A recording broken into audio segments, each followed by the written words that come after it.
everyone, Joey here, aka Chromatography, and today I'm going to be talking about the new album from Floating Points, Crush. So Sam Shepard, aka Floating Points, English electronic musician and kind of a newcomer to the scene. He started making music in 2008 and just did a handful of singles and EPs. But it wasn't until 2015 that he released his debut album called Elania. Now, I had heard of Floating Points before this album came out, but I hadn't listened to any of his music.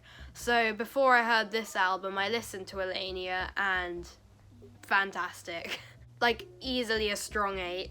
Really creative, and it used tons of elements from other genres like classical music and jazz music. So many awesome tracks on there. So now 4 years later in 2019, he's back with his second album called Crush. So how did it turn out? Well, it's not as good, but it's almost as good.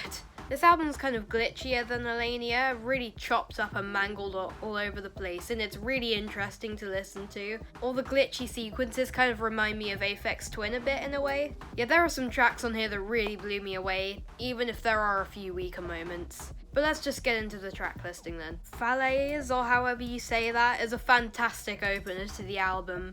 Mostly made up of these strings that play long notes but keep getting chopped up electronically so that they go like it's a beatless track, but it just really builds at the end, really kind of cinematic and orchestral. Sounds like something that was written a really long time ago by a composer. Love this one.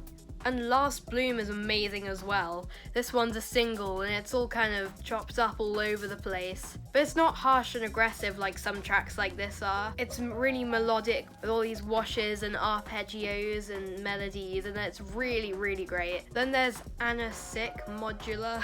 Strange title. It's quite dissonant, but somehow it's not really dark in any way. There's all these electronic sounds playing at the same time that sound like an orchestra, like a big string section playing the same note all together, except they're slightly out in tuning to really great effect. Yeah, that's a bit of a recurring theme on this album. I'm not sure how much I like tracks that end like really suddenly and just go into dead silence, but it's cool. Then there's a short 2.5 minute track called Requiem for CS70 and Strings. You can probably kind of imagine what this sounds like from its title. I hope this isn't actually for someone who died. It fits the mood of a Requiem, not the most powerful or memorable track, but at least it's unique in the context of the album. Then there's Caracal, which is another really short track at less than 2 minutes. It's quite a quiet track made mostly up of just glitchy effects with lots of reverb on them. For me, it kind of just serves as an intro for the next track, LesAlpx, or however you say that, which is another fantastic track. It's got quite a dark bass line, but it's got a really nice rhythm, and there's all these really cinematic sounds on top of it that make it sound like a movie soundtrack or something. And then there's this really cool thing that often comes in before the beat that's like doobie-doobie. Then there's Bias, which has a really kind of fast beat. It's really kind of frantic. And I love the first sort of drop where the build-up just kind of suddenly cuts out and there's a moment of silence for the downbeat, and then the beat and the bass line cut in on the upbeat.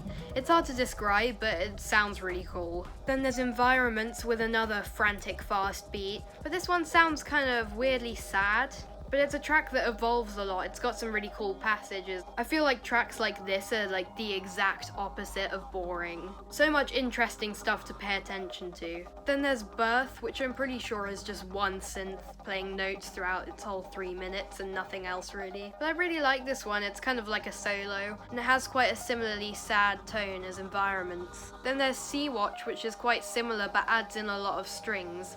And I really prefer the melodies on this one. It sounds like kind of drifting off into space. Then there's the 2-part closer, Apoptose. Both parts are about 2.5 minutes, and it's kind of like combining the more ambient beatless tracks with the frantic beats of Bias and Environments. To be honest, I'm not really a big fan of this closer. Kind of could have just been one 5-minute track, because the 2 parts don't sound that different. And I don't know, there's enough interesting stuff going on, but it's not really that memorable. It kind of just sounds like the rest of the album. It's okay. So that's Crush. Now this album's a bit mixed, some tracks are a lot better than others. Generally the longer tracks are a lot better than the shorter tracks. That's not a general thing, it's just a running theme on this album. It's definitely not as good as Elenia, but when the tracks are good on here, they're amazing. It's just slightly weighed down by the more forgettable tracks like Apoptose and Requiem for CS70 and Strings. I don't mind shorter ambient moments, but there are quite a lot of them. So yeah, there are plenty of tracks that are like 8 out of 10s, but there are some that are quite a lot lower. But this was a really interesting album, so for that reason, I'm gonna give it a 7.5 out of 10.